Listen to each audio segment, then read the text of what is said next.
tātou Tapua'iga atu I le atua. Ia te outou fo ile nei manatu o ia ke riso Yesu. O le sa winga whaatasi ma le atua. O wha maulalo o ia e ia lava. Wana ana o ina maliu, o le maliu lava lea I le sātau. O le mea lava lea o matua whaaya ina ai o ia e le atua. Ma fua ina atu ai ia te ia o le suafa e sili suafa umalava. Se yo tātou tālo. Le atua ma mānae. Ho ai mai lo nganga pa ia e fisoasoa ni mai e tusa malo mātou wai whāle nganga. Pa tutu muina o mātou loto I le tumu ato atoa o la wafio. Na ia mātou loa o na Tapua'iga atu I la wafio I le nganga ma le whamaoni lava. O mātou wala au mo le atu e ala I le suafa ma malu I ke riso Yesu lo mātou wali ma lo mātou whaola. Amene. O le whaitawina o le tusi pa ia. O le tusi filifilia o le nei aso. Tusa ma le whaasinonga le tusi whaitau aso.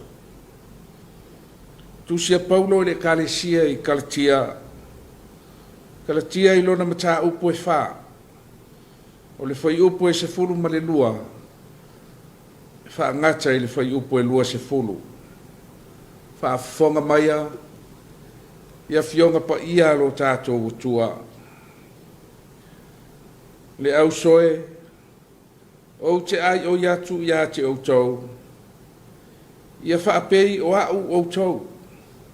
O au o apei o tau. Na leanga ina au e o tau I se mea e tasi. O tau I loa. O le mai ua lai o na mua I fola le tala le lei ia te o tau. O le tofu tofonga fo I sa ia te o tau I lo nei tino e lei tau whaatau wa aina ai au e o tau. Pe ino sia fo. Ua o tau talia mai au pe sia I se angelua le atua. Pe sia I o ke riso Yesu. Pe whape fea fo I lo o tau manuia sa whai mai. Wa o lau maule nei ia te o tau. Ana o tau mawhaia. Po o tau sa sali mai o tau mata. Ma fo ai mai ia te au. Ia. Po o tau a vea e a au mo tau fili. I lo tau ina atu ia te o tau le upumoni. La ufana awe. O te toi o ono ai I o whaati ngā. Se ia tino ke riso I tutonu ia te o tau. O te loto ina ia o iai, ia te o tau ma tau tala whaata tau atu. Wa whaale e tonu lo manatu ia te o tau. Ia whaamanuia mai le atua. E ala ili whaitawina ma whaalongo ila na fionga pa ia. Ma ia tu mau le atua potolo na lava vi inga e whaavavau lava. Amen. O le launga I le suafa mamalu o le atua le tamā, le alo ma le anganga pa ia. Amen. Nea maua le matua, tusi sa whaitawina mai le whiangai na fau. Kalatia I lona mata upu e wha. O le whai upu e se furu ma le lima, ma le se furu ma le ono. O loo iai upu nei. Pe whape whea fo I lo o tau manuia sa whai mai. O wa o lau maule nei ia te o tau. Ana o tau mawhaia. Po ua o tau sa sali mai o tau mata. Ma fo ai mai ia te au. Ia. Po ua o tau a vea e au ma o tau fili I lo tau ina atu ia te o tau le upumoni. O le manatu au tu o le nei aso. Wha manu ianga e sili atu nai lo lamatianga. Wha manu ianga e sili atu nai lo lamatianga. O le malanga Faamisionare mua Paulo mapanapa. Na wha atutu ina ai e kalesia I Kalatia. O le malanga sa whaatumulia ma wha o loa ina ai kalatia I wha manuianga o le tala le lei. Le tala le lei I le alofa o le atua. Le alofa na wha alia ato atoa ia Yesu ke riso. Le alofa foi o lo wha au ina pea.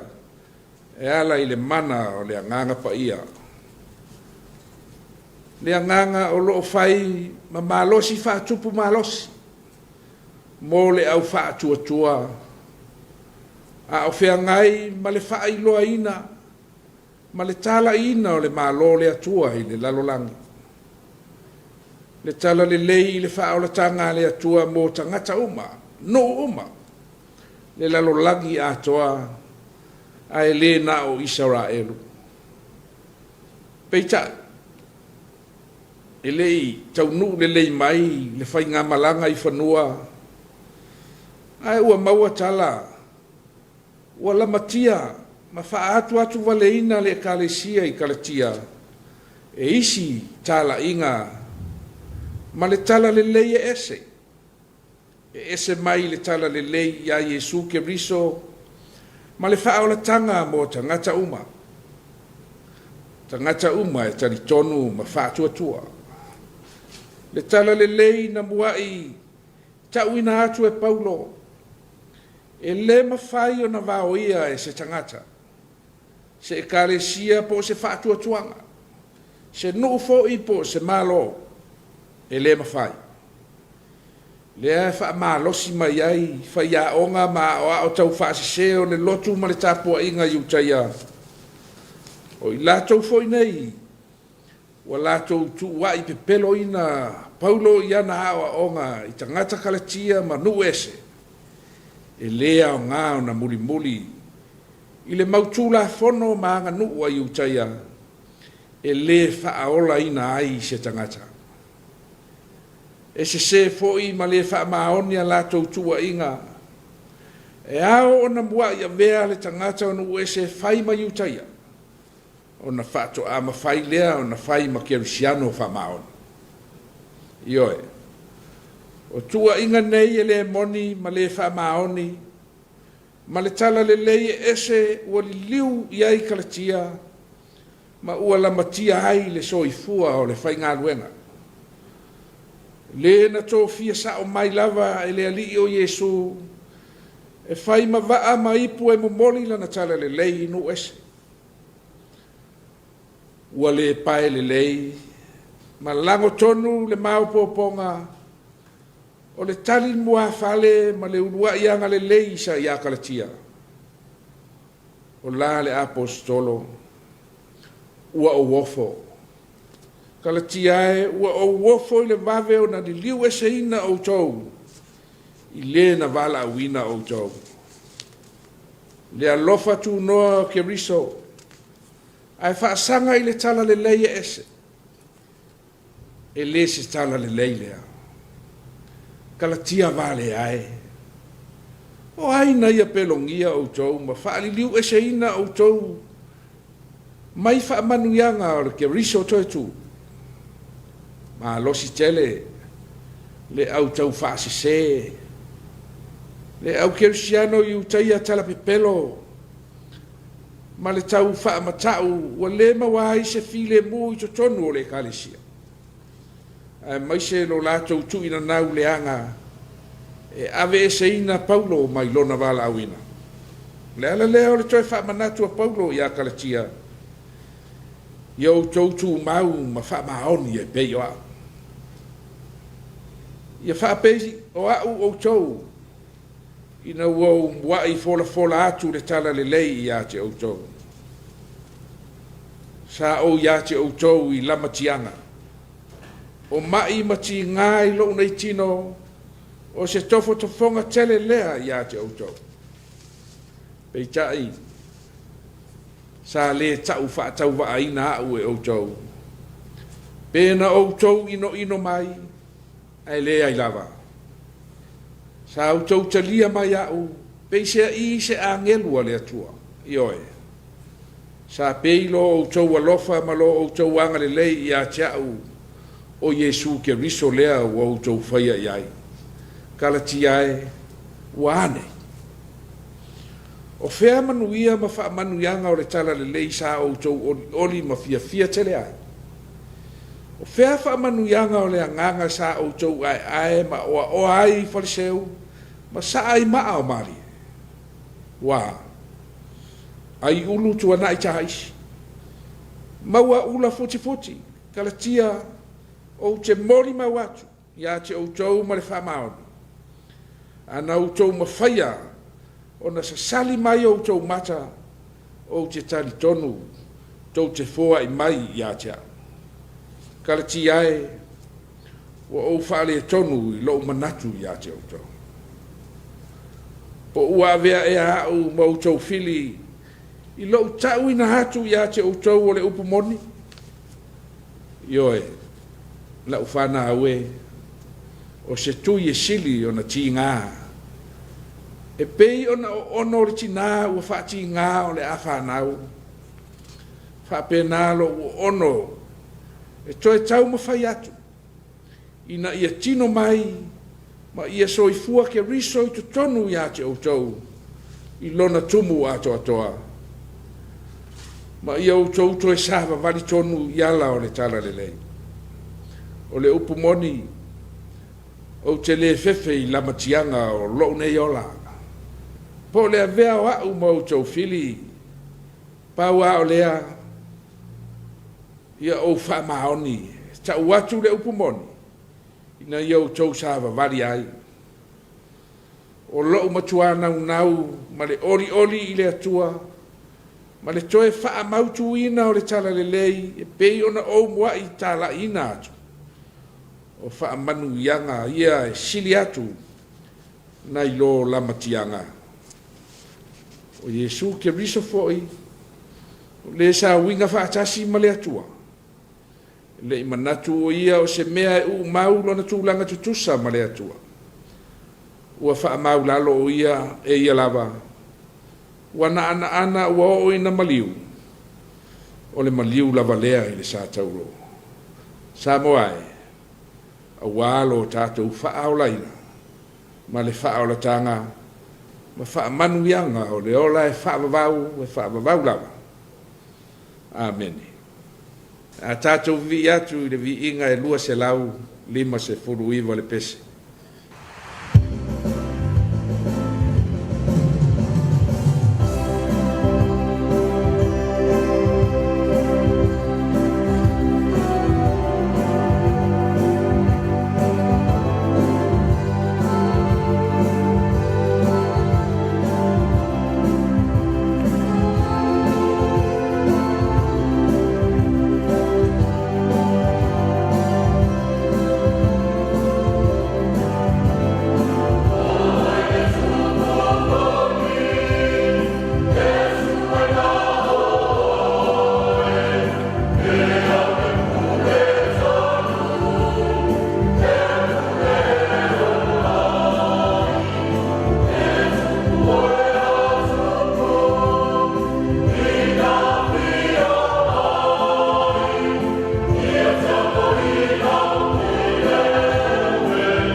tātou tatalo. Le atua mamanae, o le atua o le ola ma le atua e soifua lava e whawawau. Ua mātou o atu i o luma i le nei tūlā, e nei afiafi, na ua mātou langona ina lo walofa, a le pai mai o lo wanga le lei i o tangata, le nei aso, ma lau pule whaasoa soa i lo mātou wola ma lo mātou malosi. Haafitai ua i uwhe au ma wha moe moenga o lau whanau. Au le vi inga o lau fio, e au ina tui na atu e o tangata. Wa o le atua lava oe o le alofa, ma le alofa muti vale o malapa. Haafitai na ua e tāpena ina, ua e wha manuia ina foi, a mātou whi au ma wha moe moenga o le nei lava aso. O lava foi a mātou whai ngā mālo longa o le nei aso. E Tapua'iga o tangata i tutonu o maota malawa o mātou ainga. Whaapea i tutonu o mātou nu. Hawhitai lo mātou utua. Hawhitai e te tausia lava i mātou. E pui lo mātou wola ua maluai. Mātou whaafetai fo'i lo mātou utua, whaafetai le fisoaswa ni mai o lo wanganga. E nganga e saunia ma tāpena ina i mātou mo so se taimi. E o lava li taimi mātou te whianga iai ma pua ngā ma whainga tā. A pia lava o na maualunga lo walofa e pei o na whaalia i le nei lava aso. Mātou tālo whaafetai lo mātou utua, hawhitai ia Iesu ke riso lo mātou wari i maro mātou whaola. Ma le whaola tanga tele na ia saunia mo i mātou. E ala i lona soifua atoa na ofo ina mai. Mo lo mātou whaola tanga. Ia tū mau i lau o fio lo mātou atua. E vi inga o le whare tanga o le whamanu. O le mana ma le malosi ua lava e whaavavau lau. O mātou talo atu. Ato ese atu ona o mātou se. Le atua alo whae. Ia e wha māngalo mai i mātou. Māngalo i mātou uma o lo watu no ua ifo atu nei. Ia e lawe ai mai i mātou i whainga tā ma pua ngā. Ona o le angasala. Mātou tālo le ali ie. Ia vere toto ke riso o mātou wali. E ui māngalo ai o mātou se umalawa. Manuia mai o ele atua, manuia mai lo watuno, manuia mai lava i ona tai, ta ngata anu uma e o ia mātou whanau. Manuia fo i a kālesia umalava ke visiano i tono lo mātou nei atuno. I ona tai e o i ta ngata lotu uma, mātou talo fo i mo lau wha manuia, i o mātou no uma o mātou ainga. Lo tunu ia i le manuia le alofa tele o la fio lo mātou utua. Le mātou wala au lo ie saunia i mātou mo le aso sā ua lata mai. Ta pena wha le anganga i mātou saunia mo Tapua'iga whai tele au tangata. Ia mai se o le wha mamaluina o lo aso sā pati.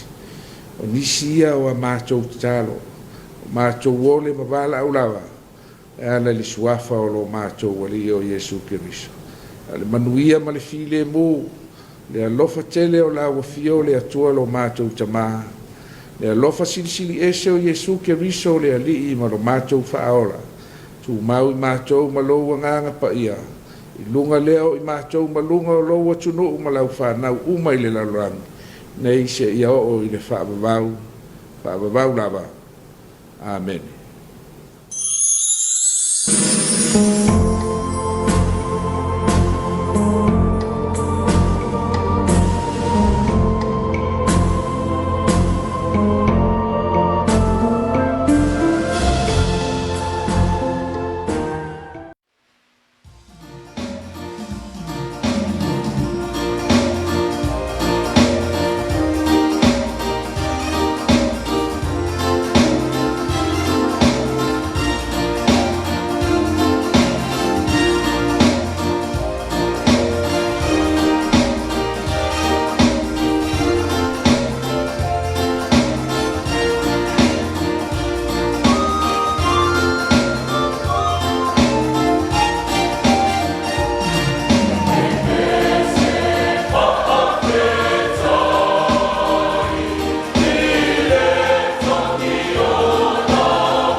Maya loa se o fa pale na oe ila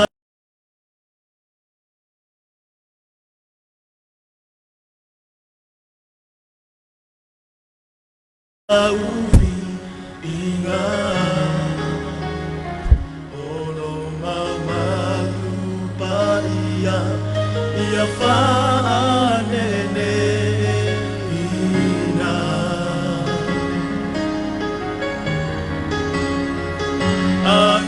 Mau lalaki ke rupi maserafi manu matsai tasi ia falo alo ile tua o mai tatau tapuai ifo Maya loa se o papale ina oe ila uvi inga olo mama lupa ia panene nina angeluma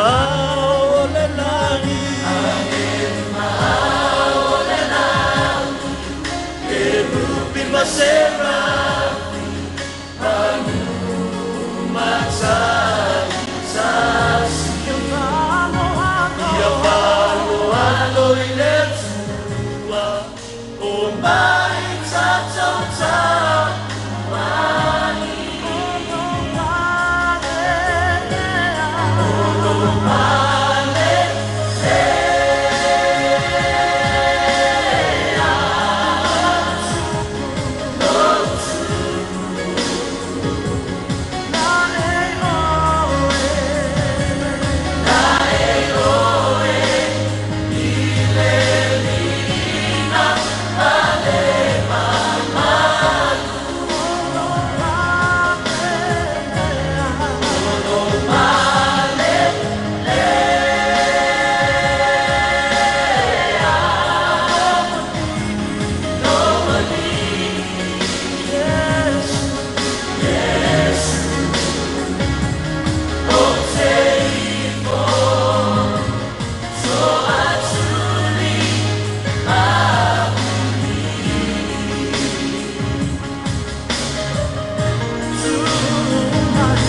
Oi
Whaasisilanga tāua, ase singa mo le saunga le mo ma le soifua malo loina, ia tina e tau whaletali malo. Le whaasauni atu wai o si o tātou watu nuu, mo le toe te talai nai o tua oi whaavao malo. Wama na tuwai le matanga luenga o pisinisi a na manuia malepa. E whailo a tuwai le mamalo le au whai whaletali malo, ma e pu lea whaletali malo e whaapea. O le a whai e se ngā luenga sia le vaenga, o loo whaamalo sia le saunga le mu ma le soifua malo loina, I whale whai ngā luenga I motu umailua, I aso ua ato whaina.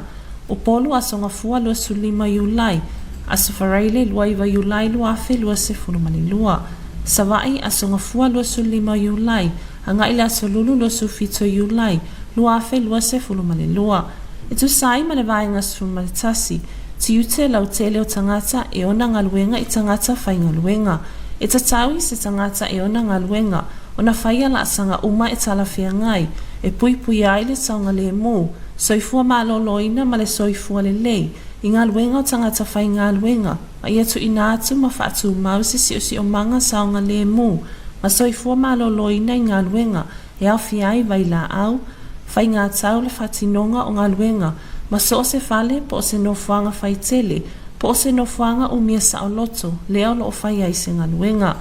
O le manu lau tia le nei wha moe moe, ne ia mawhai ai o na maua mawhai loa mai vaenga o lo o mo o mia lo na wha le leia, tau le saunga le mo ma soifua malo loina, ma ia mawhai fo i o na tuuina sa au atu ni awala wha le tu la fono, ia ina tau e ana ngā luenga, wha whale tani malo a wale pui pui ngā le saunga le mo, soifua malo loina ma le soifua le lei, o so o se tangata whai ngā luenga I tutono ngā luenga, mo nisi wha amatalanga, Wha mole mole wha afsota I mai Albert Meredith, ofisa sili lango lango, vaenga o te saunga le mo ma le soifua malo loina I ngā luenga.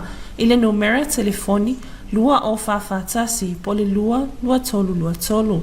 Emaili albert.meredith@mcil.gov.ws. Whaafetai lava pulotu Lyndon Juling, ofisa sili o pulenga. Public notice, occupational safety and health inspections for tourism developments. In anticipation of reopening international borders, the Ministry of Commerce, Industry and Labour would like to inform all our tourism operators the occupational safety and health inspectors will conduct safety and health inspections for both Upolu and Sawai on the following dates. Upolu, Monday 25th July to Friday 29 July 2022. Sawai, Monday 25th July to Wednesday 27 July 2022. Pursuant to Section 11, General Duty of Employers to Employees, an employer must take all reasonably practicable steps to protect the safety, health and welfare and work of employees, and to provide and maintain a safe and healthy working environment, including substances, systems of work, and any building or public or private area in which work takes place. In this respect, the inspection activity is an opportunity for inspectors to identify areas of improvement to strengthen OSH provisions and methods to protect workers' safety, health, and welfare. For further information, kindly contact Mr. Albert Meredith on telephone numbers 20441 or 22323 or alternatively by email albert.meredith@mcil.gov.ws. Thank you. Pulotu Lyndon Juling, Chief Executive Officer. Exciting employment opportunity, tutor counseling. Are you interested in working in a dynamic team contributing to Pacific and Timor-Leste prosperity through a skilled, inclusive and productive workforce? The Australia-Pacific Training Coalition is Australia's flagship TVET investment in the region. We are a centre for training, excellence and collaboration, providing Australian standard qualifications and skills for a wider range of vocational careers. ABTC is seeking suitably qualified, committed and enthusiastic individuals for the following role based at our Samoa country office. The tutor counselling will be responsible for providing support to the ABTC students and trainers in the delivery of qualification and skill sets.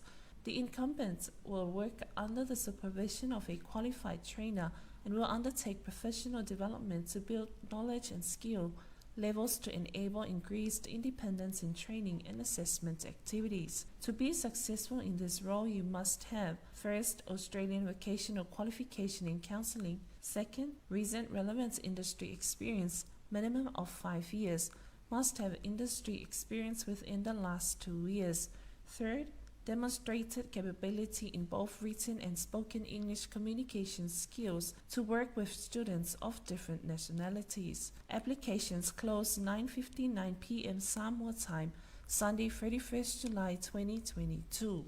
Whaasit silanga tāua, ase singa mo saunga le mo ma le soifua maloloina, ia tina e tau whalitani malo. Le whaasauni e tuwai o sio tātou watu nuu, mo le toe te talai nai o tuwa oi whaavau malo. Wama na tuwai le matanga luenga o pisinisi a nā manuia maleipa. E whailoa tuwai le mamalo le au whai whalitani malo, ma e pu lea whalitani malo e whaapea. O le a whai e se ngā luenga sia le vaenga, o loo wha amalo sia le saunga le mu ma le soifua malo loina, I whale whai ngā luenga I motu umailua, I aso ua ato whaina. O polu aso ngā fua lua sulima iulai, aso whareile lua iwa iulai lua afe lua se fulumani lua. Sawai aso ngā fua lua sulima iulai, anga ila aso lulu lua sufito iulai, lua afe lua se fulumani lua. E tu sai ma le vaenga sufumani tasi, ti ute lau tele o tangata e ona ngā luenga I tangata whai ngā luenga.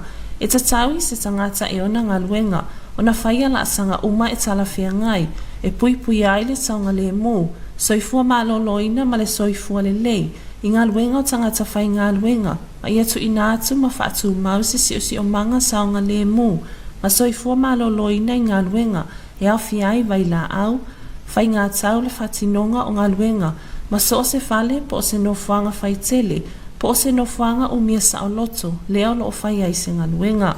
O le manu lau tia le nei wha moe moe, nei e mawhai ai o na maua mawhai loa mai vaenga o lo o mo o mia lo na wha leia, tau le saunga le mo ma soifua malo loina, ma ia mawhai fo'i o na tuuina sa au atu ni awala wha le tu la fono, ia ila atau e ana ngā luenga, wha whale tani malo a wale pui puinga o le saunga le mo, soifua malo loina ma le soifua le lei, o so o se tangata whai ngā luenga I tutono ngā luenga, mo nisi wha amatalanga, wha mole mole wha afsota I mai Albert Meredith, ofisa sili lango lango, vaenga o le saunga le mo ma le soifua malo loina I ngā luenga, I le numera telefoni, lua o whawhatasi, po le lua tolu. Emaili albert.meredith@mcil.gov.ws, whaafetai lava puloto Lyndon Juling, ofisa sili o pulenga. Public notice, occupational safety and health inspections for tourism developments. In anticipation of reopening international borders, the Ministry of Commerce, Industry and Labour would like to inform all our tourism operators the occupational safety and health inspectors will conduct safety and health inspections for both Upolu and Savai on the following dates. Upolu, Monday 25th July to Friday 29 July 2022. Savai, Monday 25th July to Wednesday 27 July 2022. Pursuant to Section 11, General Duty of Employers to Employees, an employer must take all reasonably practicable steps to protect the safety, health and welfare and work of employees, and to provide and maintain a safe and healthy working environment, including substances, systems of work, and any building or public or private area in which work takes place. In this respect, the inspection activity is an opportunity for inspectors to identify areas of improvement to strengthen OSH provisions and methods to protect workers' safety, health, and welfare. For further information, kindly contact Mr. Albert Meredith on telephone numbers 20441 or 22323, or alternatively by email albert.meredith@mcil.gov.ws. Thank you. Pulotu Lyndon Juling, Chief Executive Officer. Exciting employment opportunity, tutor counseling. Are you interested in working in a dynamic team contributing to Pacific and Timor-Leste prosperity through a skilled, inclusive and productive workforce? The Australia Pacific Training Coalition is Australia's flagship TVET investment in the region. We are a centre for training, excellence and collaboration, providing Australian standard qualifications and skills for a wider range of vocational careers. ABTC is seeking suitably qualified, committed and enthusiastic individuals for the following role based at our Samoa country office. The tutor counseling will be responsible for providing support to the ABTC students and trainers in the delivery of qualification and skill sets. The incumbents will work under the supervision of a qualified trainer and will undertake professional development to build knowledge and skill levels to enable increased independence in training and assessment activities. To be successful in this role, you must have: first, Australian vocational qualification in counselling; second, recent relevant industry experience, minimum of 5 years, must have industry experience within the last 2 years; third, demonstrated capability in both written and spoken English communication skills to work with students of different nationalities. Applications close 9:59 p.m. Samoa time, Sunday 31st July 2022. Se ole koe ngā wingal nge ele mawhaina tua ia tātou. Ai kangwa koe le sau Jennifer, leave your hand alone. Sau a kamu wa, a makang pengi giva eva. Whai akuro kala, eva nganga ngofo e la rosko inga irungo le poaki la, whai mai. A kamu, e ke alofa ia kia. A whaparang whai, Adam, do you love me? Ko ke sila fia kala a kamu. A oai seisi. E ke mga o ke alofa de puru, o le a oa me whapena. Nga ola ua alfa tuanga. Adam, do you love me? Who else? Oi. Au, avai ai koe, se so ia ko ke whapena. Ia? Pa, luk pagpangai pa. Pa, ke fia ai mai tono ke le ma. Lelei whaftai. Ia pe ano autou si la fiata Filipino ia wa e mai nei. O le meo te fia ia ta ia. Tai whai tu la le alu se whai se whi au. A sa whai mai e ngele o le matua. Woi ka fio lai. Ia. Maua ni kou le kala. Wa koe foi ia Adrian ia Jennifer. Ioi. Ia nai wha upunga na aite ango o maua. Ke awa vidi mai Filipino whai mai po a mai ka kou whaku. Ngare whai amma ko wola koe lalo whaka porenge whai makimu. Ia whai mai aleo kala Adrian a ni kou. Nganga sau a Adrian whaku ni kou. Ngo fui lalo i. Ngo fui lalo.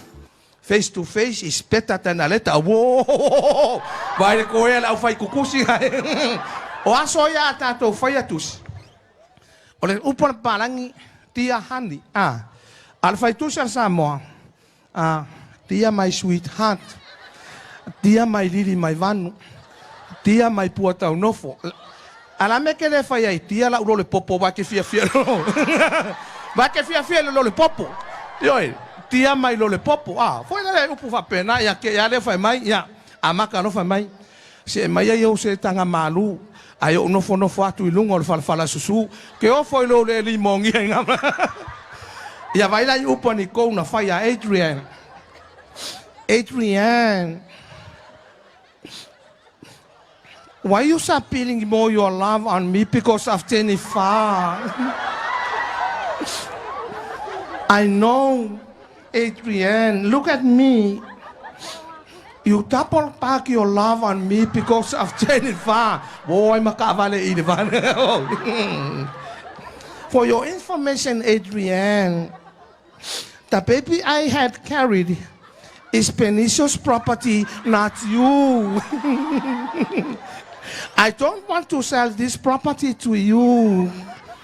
If I have a baby from you, Adrian, I will carry it for 12 months, not 9. You see how love of my stomach to you, Adrian. For your information again, Adrian, Jeremy, o le mea foi lewa mai tauina le pone, o le mea lewa lau kukua is, o lau ke vai a kua, vange aku, lese lima lesi momonga ku, so le, o le upo le tusi. Mo le maur fai fe au e tauto e te alofa ia Maria o ke alofa. Ai a fa fe ke alofa ka maula ke alofa. Ai fa fe pe aku le bel ka maula inga wheelchair. I don't love.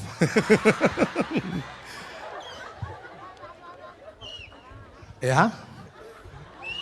E fu kala ia fai ala me mau fa mo le. Yo. ia to e fa malo atu tato atu no nei taimo le Afiafi mo le matanga ia mana tuala tala len fai mai lesi aso me o le masalo mana tuala angelu e saule angelu lesi Afiafi o la o male me ai lo makua mal ko inga saulo le angelu sa van merka ka ma fa fa ko ka mo ka fiola ai o inga wa fe mai saulo fa kai se e mai fa tai se a mai fa leo kana sau wa fa mai awa ke lu popole o au o le angelu fai lo ia mal me ai nga uma fa mai o lua vai mai le lisi le dea o le lisi le o tangata e feoki ka usang fo ioi ala malo lo vai vai se lau ka e malo lo le angelu e kokolo ko inga yon fa le alba kuro langa le lisi e kilo ko inga o la piko e lunga longa ngo kangolo ka pe fa piko ilalo momo ilo nga malama nge al kayao daru la angel fa mai la angel le lei taluai le luanga le lei la fa nga malanga o le asu ia le fa ngol ka kolis o le ale amaka mai lunga ale amaka kulal oi ia va ko silsila ia me o le masalo salo male lote mea ioi fai fu ale lisi le angel o to lo masalo solo ngai po se ia lo fa ia oi fai maria tato fuanga o sina tala sa fai nga luenga le penk o a mosa e fai longa manga o le ika i o lo matua se ko inga si pidi ale a ka ko ka wa ku o e o lo fa komiti na langa ia e konga fa ngo vai konga por ka ia o la ka mang sa wele o maru ke le manga wai sa wele so soangi mo ke le manga sa wele o mai be kisi ngai fa leuro o piula o ia wana kala ngolo awa ko ke fosia fai le me woloto ia ila to o mana tua no kala ngono sina tala ma mosa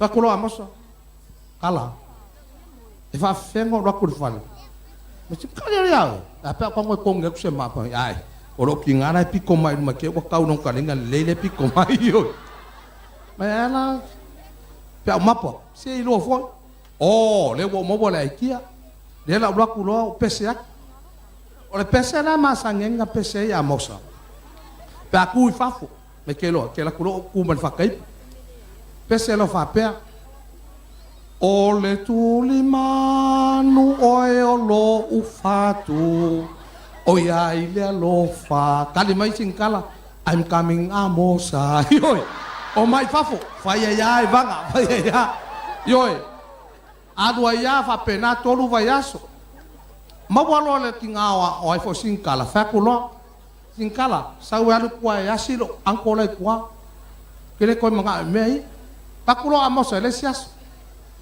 e con ya kule ma fa per ele o singkala tingawa singkala yo la fo lui pese kulo mamos o le tu aval mal mosa o sa iluma kala ngolo me o kele ko fia ya ti oi mala mele fa ila kam o ya oi yang ngofo askam ai makala na le faka le ofo amos e kilo mai na lo matua ele mela solo ai ile yo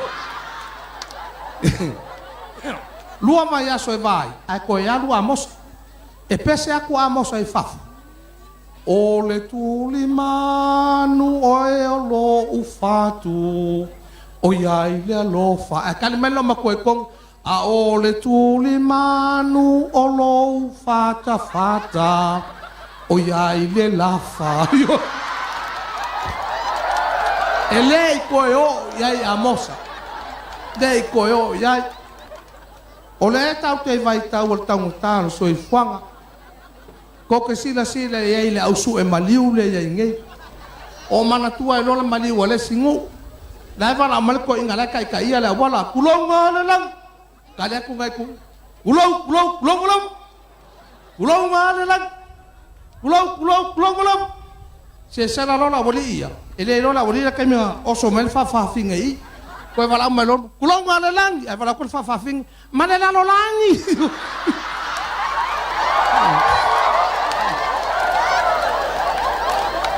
Angale sulu fa lo pa kele. E oki fa fing. Se malo meu. Malo. Que mana tua ale, ne ya fiaf. Tala wale vano to si le fia mo uloa. Vili le fai fe auta iti. O le singa ingole e whakasa. vili le so soani o latonu ta penane la te o se la fai loku le fai lele o langa ekalesia olo i uto le fale mai uma le lele loku fai ki o lo mar so soang mai ang o lo e fa per fai ngo lau loku ki le sau fa kolol kala le fai fai kai na me tu ya le ali de ke ngo fo wa uma le vai ga lotu ele ai ma se vai nga ngai mai ya kia ya karol fai va kai me sa na ke si la fia le o le mamoe o la o mamoe ya ko lo mar kala so sangi ma kam sa vale va sa o le mamoe o la o mamoe ai anga le hei la o mamoe ele mai la o mamoe sai toi pati mai mo nei tai mo la Afiafi a fanga solo ya yoi ta ko wo mama ia pe va pe tai ya fanga solo pe ta mai ti se pati mai e caro fai lei la unha lesi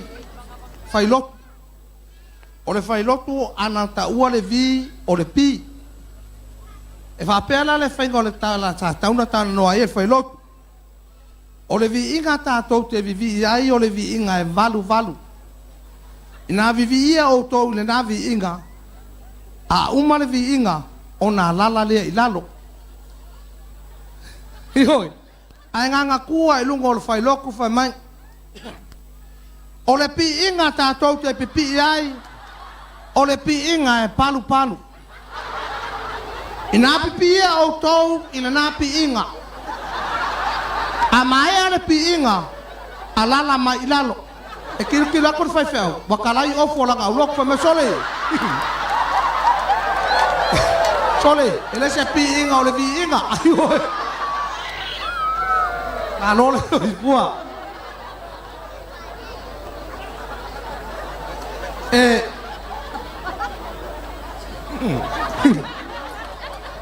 e o tato mawale anga o le limas furta sang yoe o po fa pene o masani ai e ma fai fo na pepelo le kinga o le ainga kamau la inga ko ku se ma ko makamai a mai lo ta mai ti fa piko mai luma ai le lo po anga kala ngoi ku so ye ko ke o la le anga fa penga masalo wa to fa fonga so le solo nei sa malo ai le sita matiti le a to no na ma fau ai ao na fa fonga mai la to ta mo fa ya polo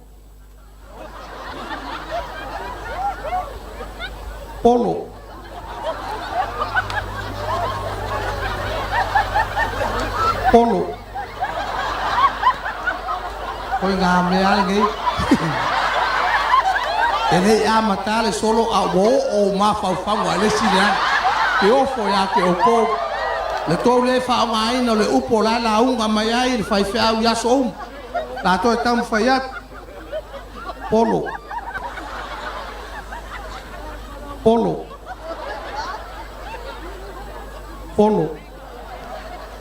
o le polo e la poto a popo e fifi solo a pa ma numi ala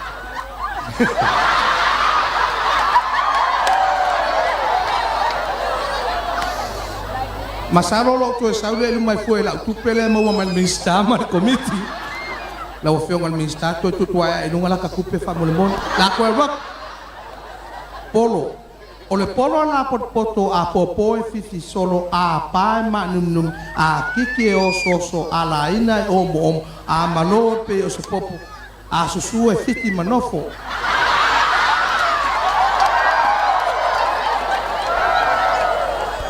ele Sao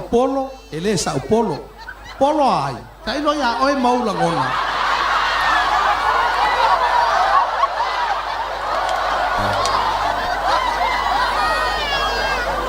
polo ai tai lo ya oi maula ngona o le polo o lo fai ai ta longa ya vai la ai es el comimilo upu just ya masalo la saul fa fia galea awo to te ese e alu ala Afiafi nei o tato fia pea ai malor fa ma popo de limas furta usanga o kako ese mai fainga fa kolonge bole ai se parange sau fai mai